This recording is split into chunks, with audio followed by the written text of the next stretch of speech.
Welcome to the Serious TV Drama Podcast. I'm Scott, and joining me this evening, the lawyer you love to love? I don't know. It's Brian. Hey, Brian. Hey, Scott. How are you? I'm doing fine.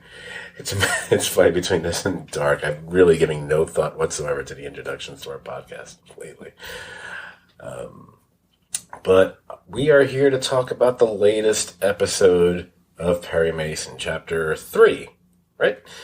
It's so nice that they don't title these. Although you'd think if there was one series that you could get, you should have like chapter titles. It's something that's based on characters that were from, dozens and dozens of well-known books, which had chapter titles. Actually, maybe they didn't. No. Who cares? All right. So, I literally finished the episode 15 minutes ago. You finished it a little bit sooner than me, but we're still giving you our fresh, hot take on the latest episode. So, let me stop clicking and let's start talking. So, we opened up, I kind of like the contrast because there's so much going on here. The contrast between Maynard Barnes and E.B., they're both holding court, so to speak, with the press.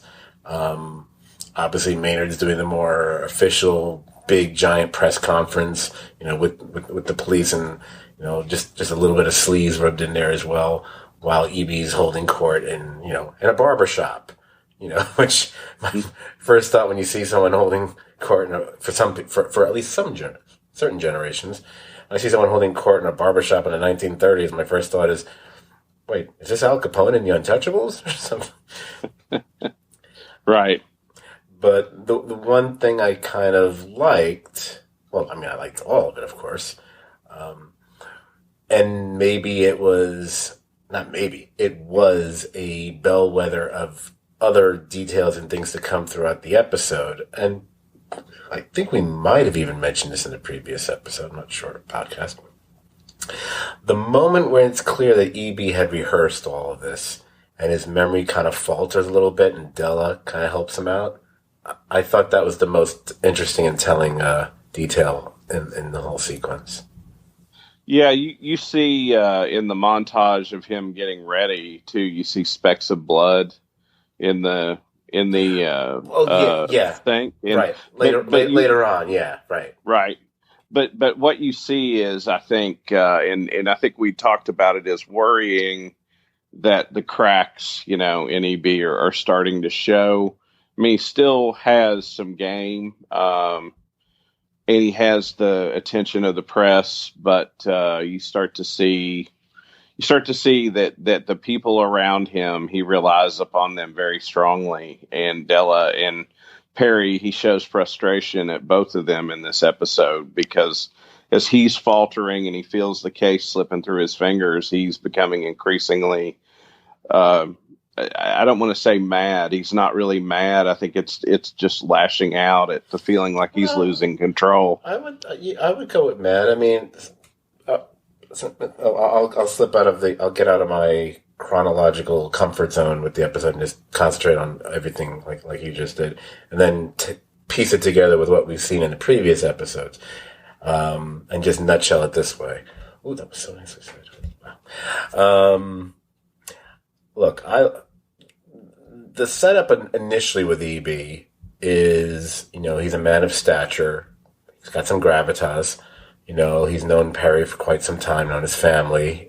He's kind of been maybe even something of a mentor to him, certainly an employer to him.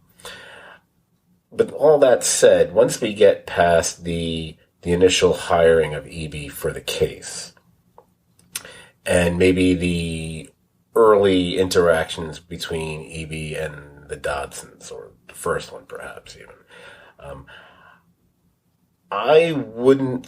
not going to say he hasn't been competent. That would be an exaggeration.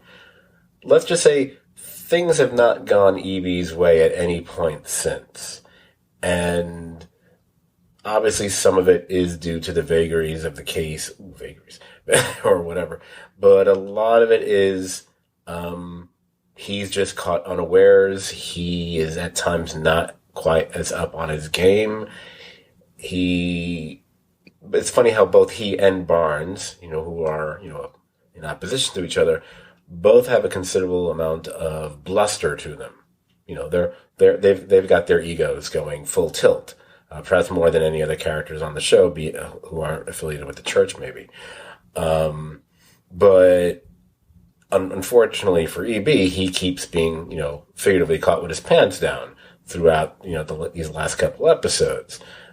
Everything, and the fact when you come into this episode and he's so sure of so many things, and he's wrong every time. Like, he thought he'd have favor with the judge, clearly doesn't. He thought he could.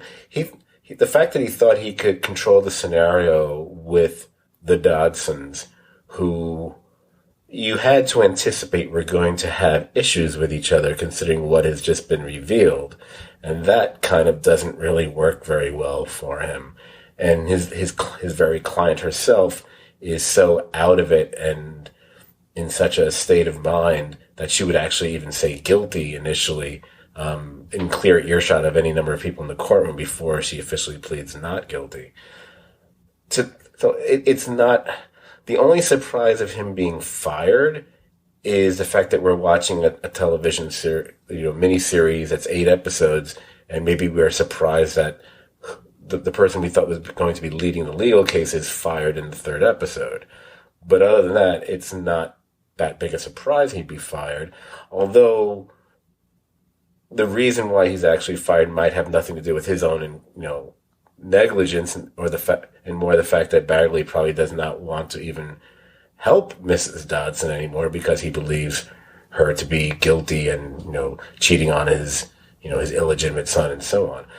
But all these mistakes he's been making, the way he's reacting to things, the fact that obviously there's health issues, the way he stares off, him practically begging this other lawyer. I think it's the first time we've seen that character before, because I recognize the actor, whose name just flew out of my head before I started talking, but we know him from a number, we all know, I think many of us know him from a number of things. He played God on Preacher.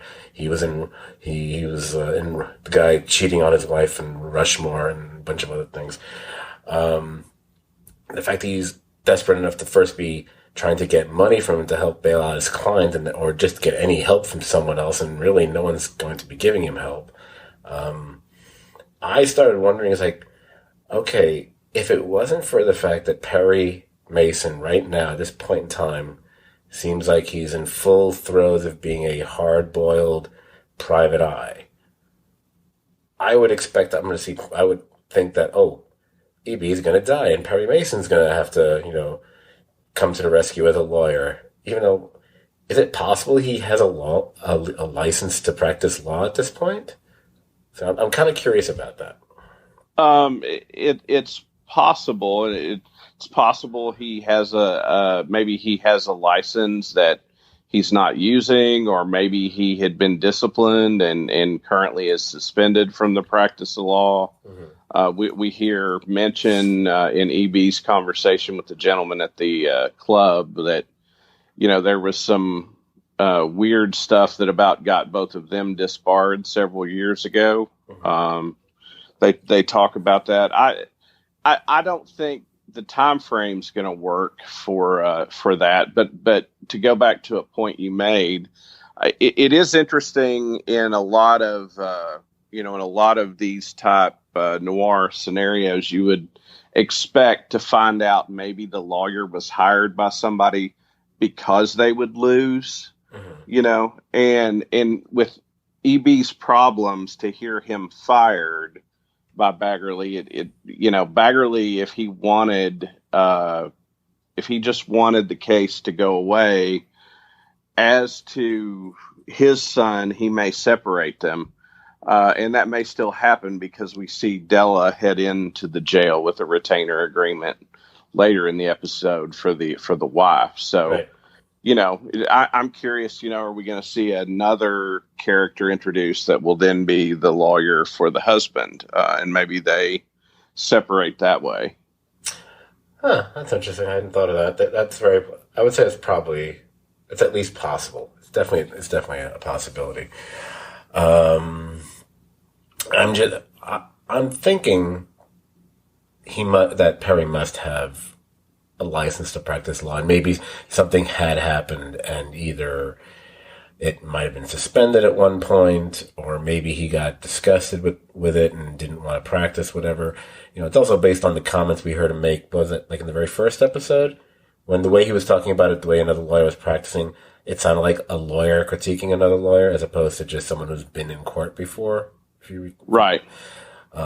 Plus, even if this show is just going to be eight episodes and that's it, and we're only going to see Perry Mason as a PI, you can't get away from the fact that everybody knows that Perry Mason is going to be, this very well-known criminal defense attorney. And while I'm sure it's not impossible, it's not like he's a young man here. Because he was in World War I, which they've established a number of times with flashbacks and whatever. And now we're in 1932. So, you start doing the math, so you figure he's got to be, he's easily a minimum of being in his mid-30s. Probably late 30s, quite frankly. That's a little late in life to suddenly then try to pursue, the practice of, law school and becoming a lawyer. I mean, I know things were different back in the 30s than they are nowadays, but I still think there's probably, several years worth of, education and training one would have required still to become a lawyer.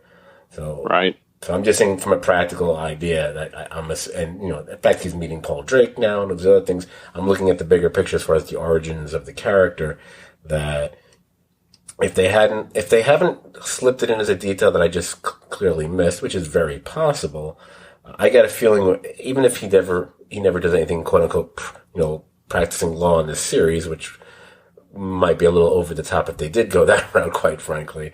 I do feel we're going to hear there's going to be some detail, some comment, some story dropped where we're going to learn that he did practice law at one time. So that way we can see, how he may become a lawyer in the future, especially if they decide to continue the series beyond it. 'Cause I've not read any articles. I don't know if this is going to remain a limited series or if they think they may do successive seasons of it. I mean, I'm sure a lot of it has to do based on the success of ratings wise, and whether HBO wants to move forward with it, and if it's cost effective since they spent so much money on this show. Yeah. I think, it's either going to be this season will set up him becoming a lawyer, or he'll step in at the end and, maybe right before trial, during trial, something happens to EB and he's pressed into action. Because, there are, I think that scene where he was on the witness stand and we talked about him saying things, very lawyerly, that to have that in there other than just as a nod and a wink, to have the only time him be in court is to be a witness. There may be a purpose for that we'll see later. So we'll see. It's very interesting. 3 episodes in, EB's starting to falter. And faltering more and more each week. His influence and power seems to be largely in his own mind at this point. Right. And his health looks like it's an issue as well with the bleeding and his vacant stare at one point as well. So yeah, I had not anticipated that though I do guess we did think that EB was probably going to get to a point where he'd end up stepping down. This was going to be the practice that Perry was going to be taking over, since Della Street does, again, as the legend has it, Della Street works for Perry Mason. That's right. That's his girl Friday, assistant, secretary, whatever you want to call her. The same way Paul Drake is his PI.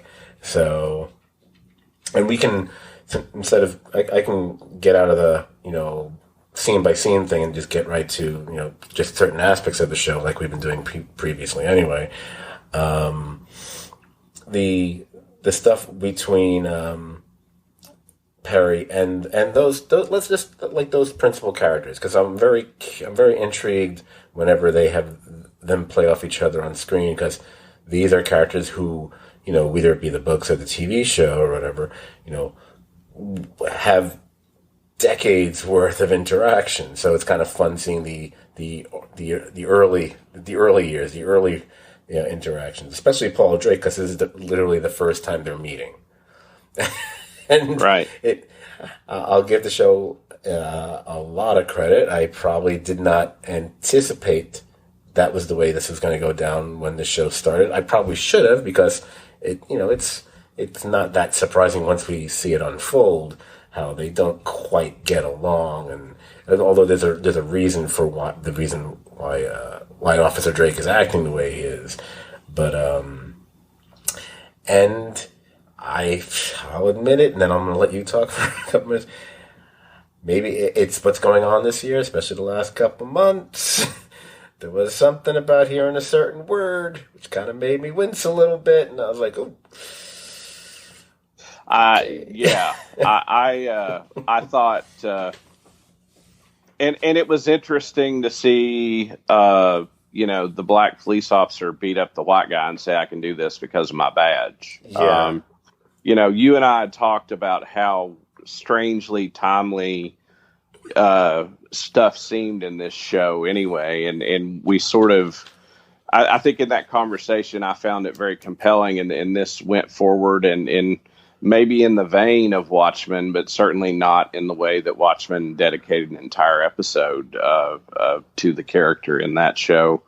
It mined that further in this episode, and I think what it looks like to me, there was the scene with he and Della where she, ripped into him for what he did to the wife. And then the scene with him and Drake. And, I would almost say what we're seeing is like the moral education of Perry Mason, to see things in a bigger, fairer light, that I think. And I'm not saying he's not. Oh, no. He's just damaged. I was just going to say, and I don't mean to, I'm not trying to interrupt your point at all. I'm trying to just kind of surf right alongside it, actually. But what I found interesting, and you mentioning it sort of there, was that his interaction with Della, I don't know, I'm saying interaction all the time, his arguing with Della, clearly she was on the more morally right side. What he did, regardless of the fact he didn't anticipate the consequences of it unfolding quite the way it did, was still morally kind of, and she's kind of right about what she's saying. But when he's talking to Paul Drake, I mean, honestly, let's flip it to I believe they meet three times in the episode. So we're talking about the third time when Paul Drake actually just flat out asks him, "Why are you doing this? Why do you do this?" And he's doing it because he believes she's innocent.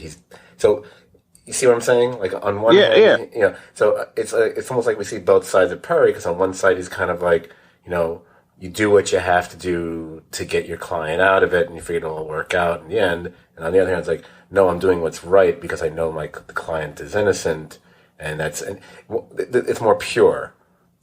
Compared to the stuff with Della. And and of course he's been having this running thing with Della in the previous episode where, she was making the point that, infidelity does not equal murder, So, and, she's right about it. Anyway, go on. I didn't mean to derail you there. No. I think you're right. But what we see in both instances with Della and with Drake is that, that he calls the wife, a slut, basically, for what she did for sleeping, with George Gannon. And then he challenges Drake's manhood, in the manner he does. Right. And Drake responded. I mean, Drake wasn't going to beat him up, but he said that, and then Drake responded violently. I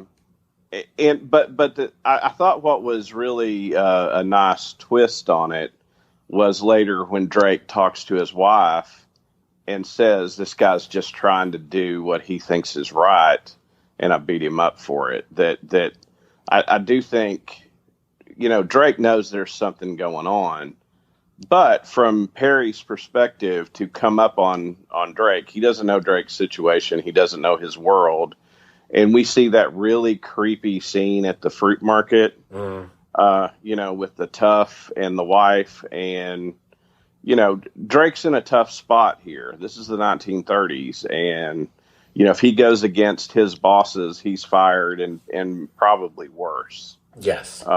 So, to say, give me what I want, and when you don't immediately capitulate to challenge his manhood, Perry crossed the line, and I think Perry knew he crossed that line. But, it is a artistic choice to go that route in the time we're in, and the moment I saw it, I kind of hated to see that character say it. And in my head, I try to put it in the context of it being the 1930s and the time frame this was in. Yeah, I know it's unfortunate, but and I hate to be the one to say it, but it's the way. Well, first, number one, beyond it being the way people spoke, but he was also using the term to elicit a reaction. So he wasn't using it as like if we saw Perry Mason using it in casual conversation, i.e. that would be a word that he would commonly use, I would be far more troubled. He said it basically it would have been the same as if he said, well, we use phrases we can. I do feel comfortable saying on the podcast, not that word. If he'd called him saying it like an Uncle Tom or something like that, or I forget the other phrase. I think our dad said it the other day. No, I'm just kidding. Actually, I might have said it on the podcast. No, I totally get what you're saying, and what I like what they did is then when Perry talks about the encounter with EB, he refers to him in the more polite terms of the time, and when he's privately with white people, he's not referring to black people that way, right. And right. So yeah, I mean that was a big moment. Certainly perked up my ears, and I'm sure since we've talked about it, yours as well. But that was a great interaction. I think at the end of it, we see Drake doing basically what all characters do in these type of shows, and that is say, this is all I'll help you and leave me out of it. And you're never left out of it. No, of course not. You're never left out of it. Because I just want to throw these little factoids out while we're doing this podcast. Because for some reason, this was the episode. I don't know why it didn't kick in the first or second one. It took me till the third episode to suddenly realize where I recognize several people from. So I'm just, like, for example, we've referenced Watchmen a number of times or on the podcast already, and it suddenly clicked to me the guy playing that, the corrupt, the true, well, they're both corrupt actually, but the killer corrupt Detective Ennis, that actor we know from Watchmen. He was the Red Menace in Watchmen. The actor is Andrew Howard, but it just clicked. I was like, wait. I've seen him in a number of things, and if you look him up on IMDb, I'm sure you'll recognize a bunch of credits, but I was like, where have I seen him recently? And I'm like, oh, he's the Red Menace in Watchmen. I just wasn't making the connection because he's wearing the mask the whole time, but there was something about, like his nose and mouth or something that just kept sticking with me. The weirder one was, like, I finally realized where I knew Emily Dodson from, and I couldn't believe that it didn't click the very first time I saw her. Do you know what you know her from? I can't place it, so why don't you tell me and blow my mind? Okay, I'm 90% sure you watched the show. Do you watch Glow? Yes. She's Sheila the She-Wolf. Oh my gosh, yes, the animal. Yes. It clicked. Yeah. It clicked in this episode because she had like much more, she was in shadow, and so she had much more dark circles under her eyes, and it just has struck me like, where do I know her from? And I looked her up and I went, oh my God, she's the wolf lady from Glow. I couldn't believe it. So anyway, I just wanted that literally did blow my mind, and as you said Glow, it popped in my head. So that's pretty cool. Just to put a button on the stuff between the arguing between Perry and Della and Perry and Drake or whatever.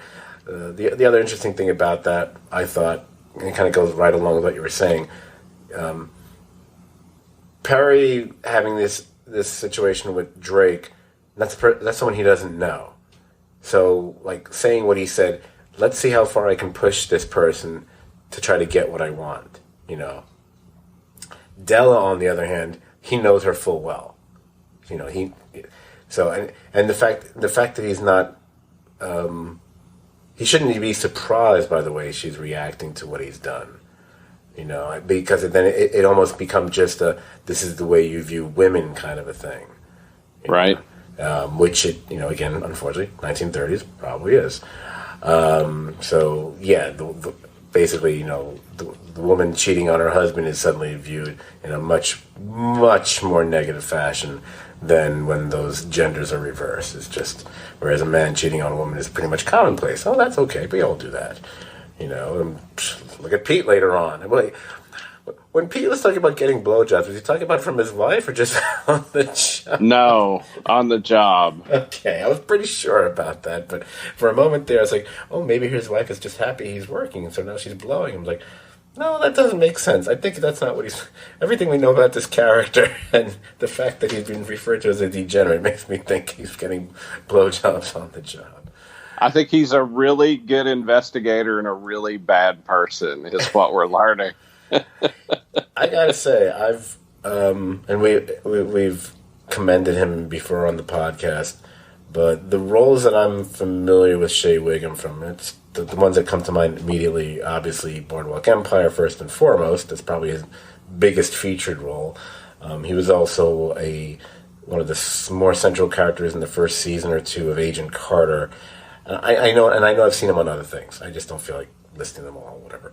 I'm happy for him because he seems like he's got a role where he's having more fun, or he finally gets to be lighter. I'm sure he probably had fun in those other things. I mean, Agent Carter, he probably had a lot of fun in that. But he gets to be the guy cracking the joke. He gets the guy that people react to, as opposed to being like the guy with a stick up his ass, or the annoying cop or something. There was some show that I really didn't like. Was it Fargo? Season 3 of Fargo. Yeah, he was in Fargo. Yeah, he was, and I thought he was he was the annoying person in charge that was taking over, and he just wouldn't listen to anything that the Carrie Coon character was trying to tell him. So I really hated his character on that. I mean, you were supposed to hate him, so it worked, but whatever. Right. But here, I want more of him on screen. I want to see him do the detective work that he keeps doing. We just keep hearing about it. I want to see him doing it. Well, in a show that is very heavy, and so far, not as much this week, but we still got some pretty gruesome stuff with the dentures, and I mean, in a show that's like this, he does get to sort of be the comic relief in the show. So it's neat to see him be, sort of, he gets to play off Perry as the straight man. Perry's the straight man to his wisecracking, sidekick. And that's kind of a good dynamic. Absolutely. It's actually, I was actually happy that at least there were, speaking of wisecracking, whatever, that there at least were a couple moments in this episode where Perry kind of makes a joke. Yeah. Because, if you're going to be at the center of what is still essentially a film noir piece, and you're going to be, that, like I said, that hard-boiled PI type, I'm sorry, you gotta crack some jokes, man. You gotta. That's just, because if you can't just be the straight guy, because that becomes, then you're a pill. And, you can go back to every single one. I don't care who it is. I don't care if it's Bogart or Dick Powell or whatever. It's what you got to do.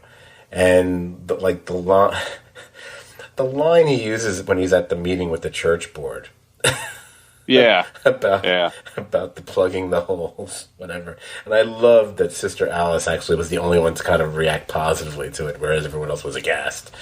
And then he says, I'm sorry that, sometimes, he said something along the lines that, the words come out faster than his head can process them, whatever the line is, he says. I kind of enjoy it, because that used to be my excuse all the time when I get myself in trouble. It's like, sometimes I don't think before I talk, kind of a thing.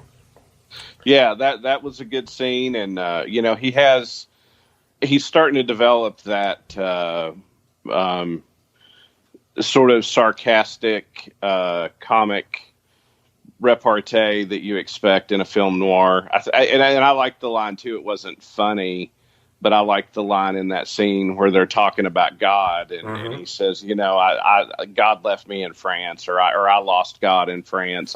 It's God left me. It's God left me in France. That one I did write down. I don't know. I didn't write down the other one that I actually mentioned. yeah. Like and that, to go back to a theme we've covered, the sort of drips and drabs of character development that we see. We learn probably Perry had religion at some point that he lost. So, that's one little line that tells you, you're not dealing with maybe a lifelong atheist or a lifelong non-believer. And so in this show, the storytelling of giving us small details about these characters as it goes along, I think has been really rewarding, and it's neat to see those come out each week. And I thought that was a big one this week. In the space he said it, to say it in that room full of religious people, I thought that was a really great line. And if I'm going to hijack the podcast and just say, and that leads me to my next thought, if you're okay going to this, and that's talking about Sister Alice, because we our question is she sincere or is she a fake? And I think we went a little bit further down the road of at least them trying to convince us she may be genuine.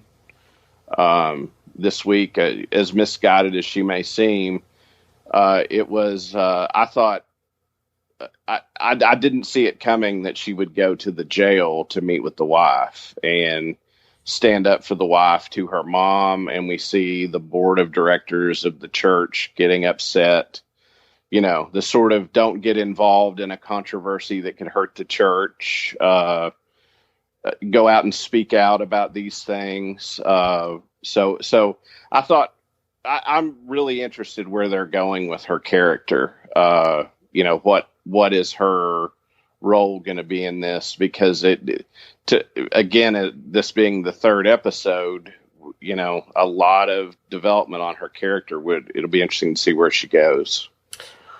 It was funny because I actually got, I was struck by the ending, and there was that moment there. If this had been, this is episode 3. If this had been episode 7, I would have said, did they just kill Sister Alice? Right. It being episode 3 is like, okay, no, that's just, she's just out of it, and then she's still imagining this world around her where she's actually on a literal boat, with the waves and everything. But you see what I'm saying? Because that could have played out that way, the way they went about it. And especially what she says is she's going to resurrect the baby, and we're like, wait, what? And I realized, maybe, has she drank her own Kool-Aid? Is that what's going on here? But it does say something to to go to your point. There's more genuineness to her than we might have first thought. I think she's fully aware of, how this is a show, and yes, it's a church, whatever, but it's a money-making operation. There's no way around that. They're on the radio. They're putting on these incredible productions and whatever, and the church, I don't know what to call them. Let's say the church fathers or whatever, don't want her saying things and getting out of line like she did last time and stuff. And her mother is there to kind of help try to keep her in line. But I agree. It was the scene when she goes to the jail, which, if she was going to be what we might have thought of her character before we got to this point, then she would have distanced herself from this. This being probably the most unpopular woman in the city at this point, if not the country. And she's standing by her despite the fact that we later hear her mother wants her to distance herself from her. I am very curious where they're going with this story element, because Are those fireworks on my end or your end? I'm not sure. They must be yours because they're not here. Okay, it's they're still blowing stuff up here. It's great. Bye bye, New York. Up now. Those are loud too. I mean, I can hear them. Yeah, those are pretty good. That's how good we're doing on the podcast. They're celebratory fireworks for all the verbal fireworks we're engaging in here. They heard about all my new equipment. They're like, oh wait, his microphone can pick up everything. Let's give that a shot. I mean, I'm picking up like neighbors' conversations next door. I've noticed that at one point in the back of my ear. I'm like going, oh my god, like I'm afraid to move in my chair because just the very this I could hear that. Never happened before. I miss Radio Shack. No, anyway. So let me ask you a question. Thank you. Let's finish the Sister Alice conversation. The thing that struck me about her was like we're told she does this ungodly number of performances, and it's obvious like she's exhausted. And at some point they're giving her a drip, like an IV drip, to keep her going. Yes. I found that to be, another piece of the story that makes us sympathetic to her in this way, that it's almost like she's the naive true believer that they're just milking for all the money they can get out of her. And there's the line where her mom says, but you are the church and we've got to keep building these churches. And she says, don't put that on me. That's too much. Don't tell me that stuff. And I thought that was, that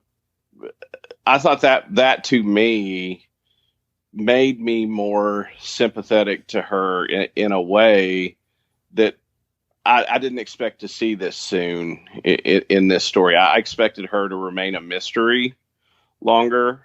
Now, of course, with what they've done, she may start becoming even more enigmatic as we go forward. But did that sort of surprise you to see that level of detail to show what she was doing? And well, speaking of detail, and this is the kind of thing where maybe if I had given the episode a second watch and we were talking about it like a couple days later, like we used to do in the olden times, maybe if I just paused it tonight just to look, which I probably should have done. There was something very interesting towards the early part of the episode. It's when we first time we see Perry in the episode and he's watching the service that she's doing, the sermon, whatever you want to call it, when, the thing about God is gone and all that stuff. And then he walks out, he goes into the hallway, and then, he's looking at these objects, these things, these items that are under glass. And I was thinking, he's admiring what the prop department set up for him. And I could be wrong about this. Maybe I am. Because, again, I didn't stop to look. I don't know. But I'm going to go out. I'm going to take a chance. If I turn out to be wrong, I apologize. I think he's looking at different items about her and how she, from her childhood to now, about what led to her to be, Sister Alice. I was looking at the things that were there with the cross and the little shirt and the pictures, whatever. Again, I might be totally wrong. It might be something totally different, and I apologize if I wasted part of the podcast on it. But I remember thinking that was kind of establishing that this has been part of her life from day one. That this isn't something that she just came to, that she just, she was like 23 one day and decided, I'm going to try to make money and be a church kind of person. I think this has always been part of her life. So it grounded her as someone this has been the real deal all this time. And I think what's fascinating about her character is I went from being kind of iffy on her last week to really embracing her more this week. And maybe it's her interactions with Perry Mason and then what she does at the jail cell. The fact that someone can have this extensive background and be that person of faith, so to speak, and yet, unlike, say, everyone else in that room, still be human, still have a sense of humor about things, still appreciate the the slightly naughty little joke that Perry Mason tells, whatever. Whereas everyone else was like, you know, Right. it made her very. It also made me curious about possible future interaction between her and Perry Mason. Although, don't tell Lupe. But I, I still find that's another fascinating character situation. I don't even know what to make of, but it's just, Lupe, you probably could do better, but okay. But I was taken aback by the IV thing, because that's like, that you're not faking that. That's real. That's something that's crazy that they're doing that she's putting herself through so much that she has to go through that. Doesn't he make a joke about that initially? Is it holy water or something? Yeah. Okay. Yeah, he does. Okay. He's making lots of jokes in this episode. When he's not trying to, cram a dental plate into a corpse's face, but Yeah, I was interested by the structure of this episode. It sort of went all over the place, but somehow was cohesive. And I think we've talked in the past. This was another Tim Patton episode. I noticed. Yep. So Tim Van Patten, I should say, so I don't get corrected. But not you. Like I'm sure if anybody ever listens to this, they'll want to flame me for not saying the Van. But it went a lot of places. And just as a note, one of the things that I thought, we've sort of talked about how this show tweaks the tropes of film noir. Mm-hmm. When they go to the sort of underground gambling place, and he wants to meet the boss, usually when the hard-boiled PI wants to go meet the boss, it doesn't end well. Yes. Like usually that's when they get beat up or told to scram, they get whatever. beat up, they get knocked out and wake up later on. They dive into a pool of ink and they hang out with Clarabelle the clown, whatever. Right. I thought that interaction in the very just direct business-like way it was handled, and the guy was like, yeah, go ask whoever you want. I thought that was an interesting twist on that sort of interaction. I agree. You would typically see, and usually you go talk to the CD club owner, and it doesn't play out that way. But I thought it was really well done. No, they figured he already got beaten up by the means of a Hollywood producer in the first episode. And I have to confess, I'm surprised that was just a one and done. That didn't play a part in the rest of the season. But that's fine. But yeah, I was totally expecting that cliche. I would have embraced it because I'm so used to seeing it. So I was surprised by that. So I do agree. Oh, by the way, you recognize that actor, the guy who was the club owner or the casino owner, I should say. We do these so quickly after the episode. I did, but I didn't do any research to place him. I just recognized him. I'm not gonna remember the actor's name, and I won't waste valuable seconds on the podcast looking it up. But you would know him from Lost. He was the eye patch guy from Lost. Okay, yeah. Doesn't he have like a farm name? That. Renard, whatever, I can't remember. But his name was we call him Patchy all the time, so it's the guy with the eye patch. I would think, he's like he's like a lesser James Brolin. So I just look like, you look like he could be like, James Brolin's cousin or something. Okay, since we kind of jumped around, I'm just going to quickly skim and scan to see if there's anything. I do enjoy all the scenes in the morgue. I love the fact that the morgue attendant, maybe he's not an attendant, I don't know if he's the actual coroner. I don't know if this is a town that has a coroner or a medical examiner, because there actually is a difference, but we're not going to get into it in this podcast. How he keeps trying to tell a story that neither one of them are interested in hearing. So we never actually hear the entire. We just hear aspects of the story and the punchline about it. We wouldn't have found enough of the mayonnaise or something. And I'm like, I kind of want to hear that story right now. But yeah, I like that actor because he's another one that when he's in the scene, and I think we may have seen him in every episode so far now. I think so. Maybe But we have seen him in every episode. like it's obvious he's sort of a stand-up guy, but lets them pay money to probably get in and do and see things they shouldn't do and see. And but I've enjoyed that. That's always a sort of strangely a light spot when they go to the morgue. It's usually humor. The tie, him going to get the tie. I love the whole tie routine. That was just a great idea. It's just I should, if I could figure out a way to research that. I just feel like someone has thought of doing that before.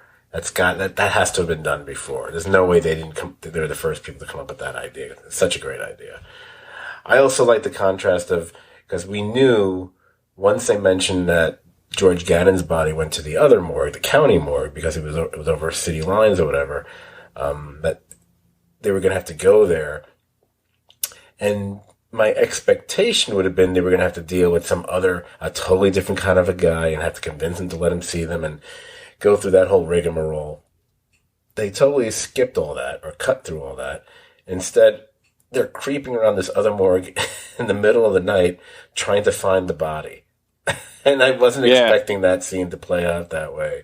So I like that it kind of heightened the kind of weird, creepy nature. Also the fact that all these bodies are not on ice, they're just all laying around, in the dark.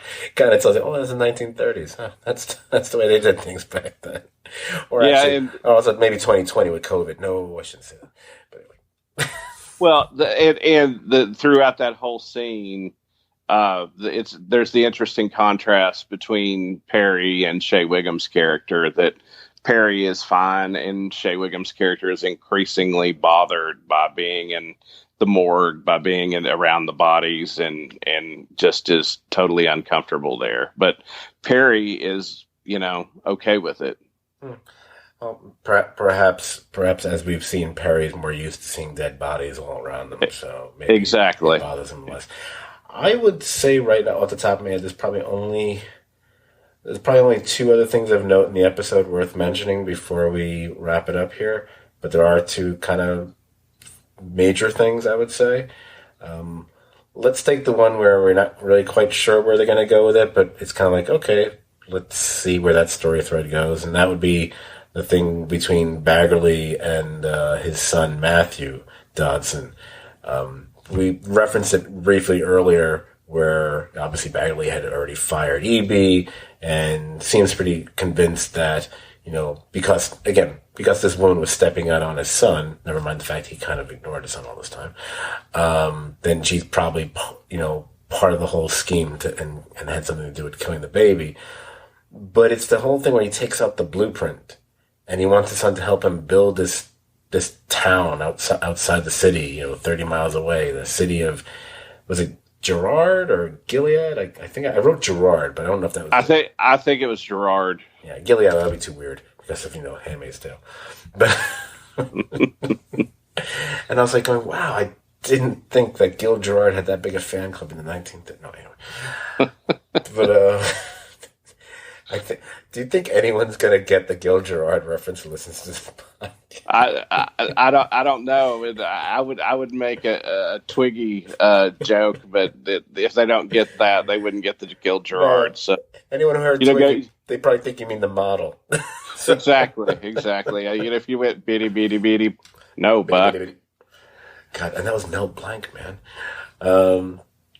Good trivia. Anyway, so you had that. I don't know where they'll go with that.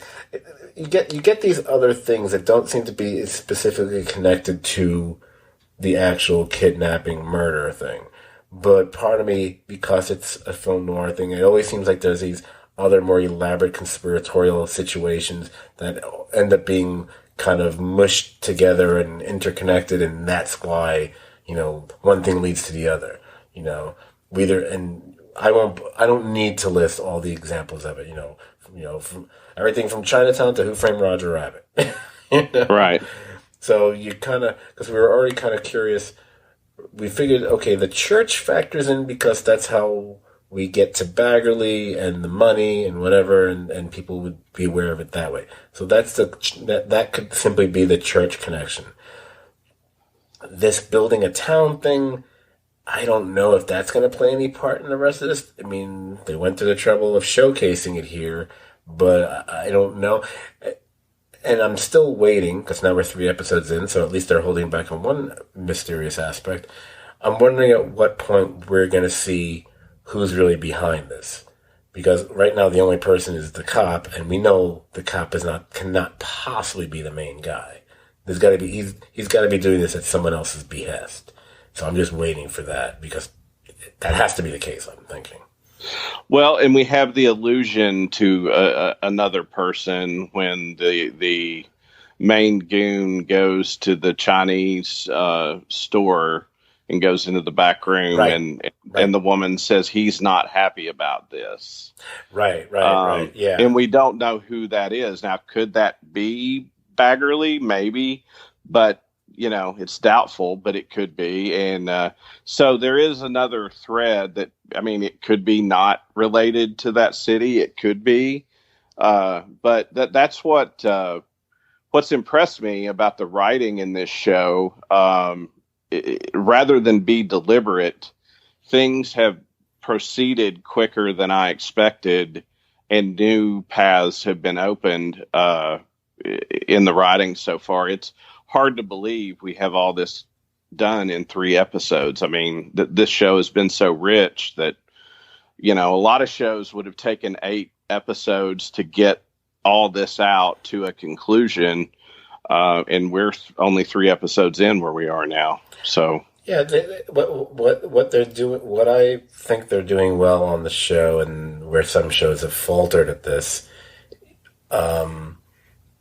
Some shows tend to be guilty of spending too much time on setting things up. It's set up. When are we going to finally go on the journey? When is there going to be a follow through? When is there going to be a payoff? And people can sometimes not. And the way you kind of disguise that to a slight extent is, well, you have fun, silly crap going on while it's happening. But if you still realize we're not actually going anywhere, at the end of whatever season it is, you realize we didn't really move forward very much. Great example of that, Preacher season 1. Kind of, it's setting up. It doesn't really go anywhere for most of that season. It doesn't mean it isn't entertaining. But it's one of those things when you get to the end, like, you kind of keenly were like, we figuratively and literally didn't really go anywhere in this season, and we just spent all this time just setting this up for the next season. So it's kind of cool that there is obviously a lot of setting up the world here and who these people are, but they're doing it at the same time as moving the plot forward. Whenever we talk about the best shows are always those that can almost seamlessly. It's very hard to do it seamlessly. I'm not saying this show does it seamlessly either. I can only think of a couple that do. The shows that can push plot and character together at the same time, to me, are always the best shows. Shows that we love to talk about the most, like me and you. It could be Breaking Bad. It could be The Americans. Those are 2 right there. Those are excellent examples of shows that push character and plot at the same time. There's always a lot of plotting with those shows, but there's also a lot of character development happening at the same time. Shows that tend to drift the other way, they can still be great shows. Rectify is a great show, but it's really character. It's really more about character, not so much plot.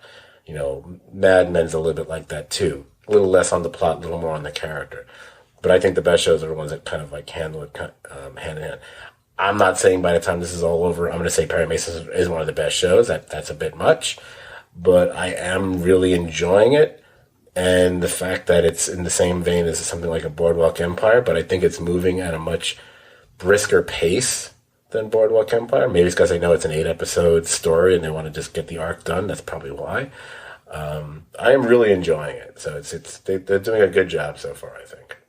Yeah, I mean, I can't remember the last time that I went to an app at the time the show was supposed to come on and clicked on it to start it at the earliest moment I could. I mean, it's been some time for that. And so at 9:00 I was ready to go and really, and I like, this show jumps right in too. You hit play and it just does the Perry Mason title card and you're off and running. And, it's really, I mean, you think, I missed the title card. I just realized I didn't notice the title card in this episode. It just pops on, and it pops on like in the middle of the press conference, and you just move right on up to the DA, and it picks up right after the arrest, and just takes off right there. So yeah, I thought that was really great. You have any other thoughts we haven't covered that you'd like to talk about? There's only one other thing I don't feel we really mentioned, but I'll just mention it really quick because I'm trying to stick to our little rule about these podcasts, even though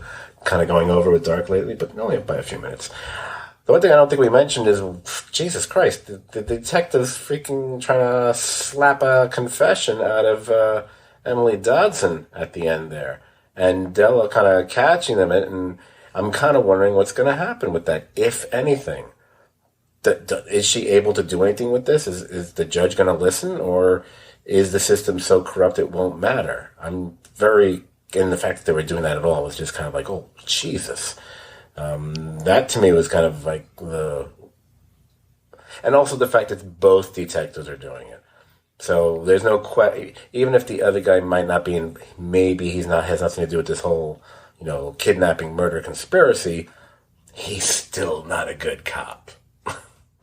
Right. Yeah.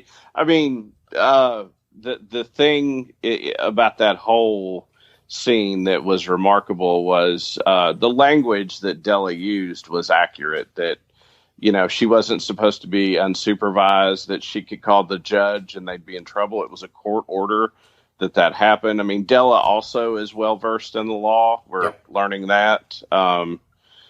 And, Della right now is the best advocate for, Mrs. Gannon. She's the best. Or not Mrs. Gannon, I'm sorry. Not yet. Too late, actually. Too late. Yes, but you see, she is the one fighting the hardest for that client. And I think, we see Perry is slowly being won over to this case. And it's good to see EB beg for that money and say, like, I've got an innocent girl. I just want the money to get her out. Like, you see that the team, have come to the place of believing in her innocence and are willing to fight for it. And that scene, that would be a great courthouse moment to see the suppression hearing for that statement and, see EB cross-examine those cops and, I'm sure early in the season, the judge will rule against him. And, hey, I lose most of my suppression hearings even when I shouldn't. So I'm sure in the 1930s, it was just as bad and worse. So, but yeah, I mean, that certainly is something that could be litigated and should be litigated. And you could get testimony and have a pretrial hearing to suppress her statement. I'm going to go out on a limb. Something tells me we're not going to go that route, because I don't think I've ever seen that in any film noir piece, really. So I don't know. But it makes me curious because they are avoiding some cliches, and also the fact is we are dealing with a show that's called Perry Mason. So even if Perry Mason himself is not the lawyer, you figure we are going to get some legal wrangling at some point in the series, just because it's Perry Mason.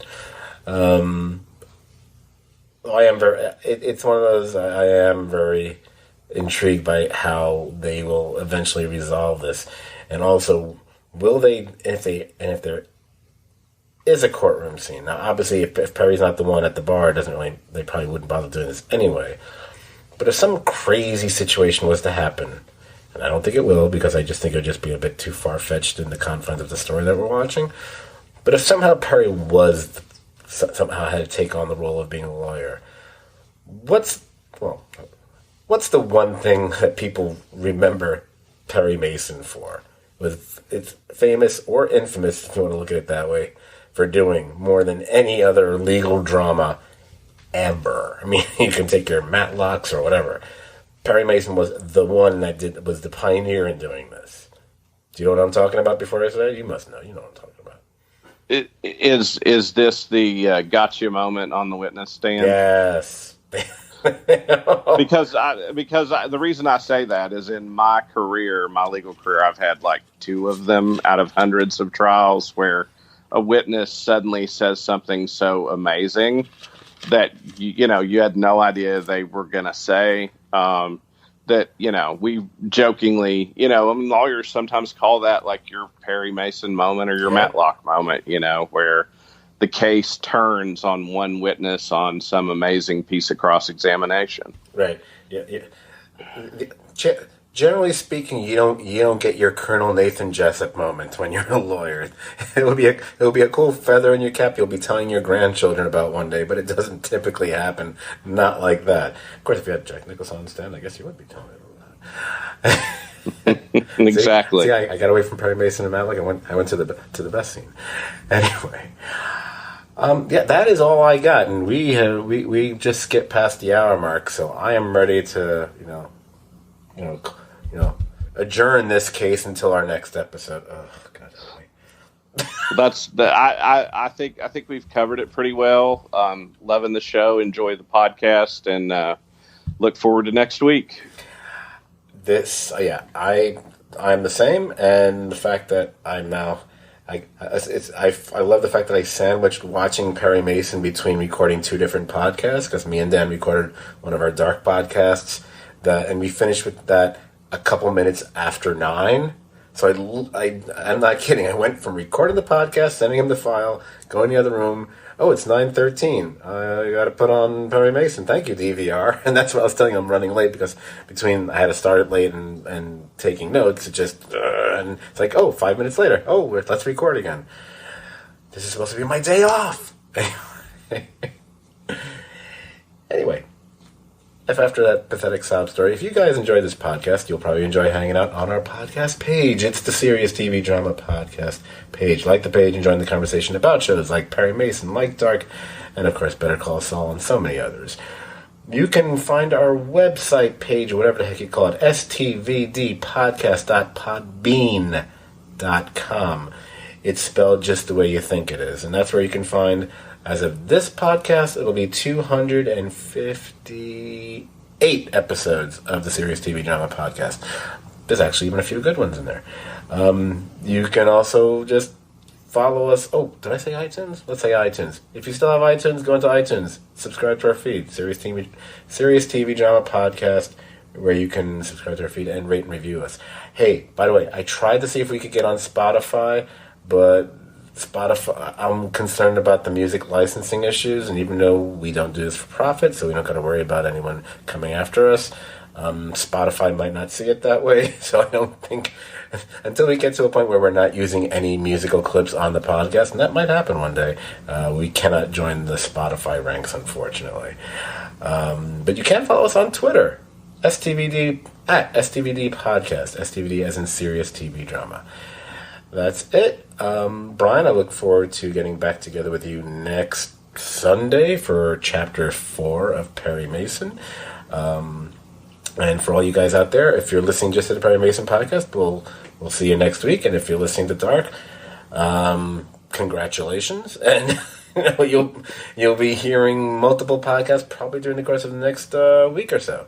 And that's all I got. So thanks, Brian, and I'll say goodnight to you, and you can say the final goodbyes. Okay, thanks, Scott. Good night.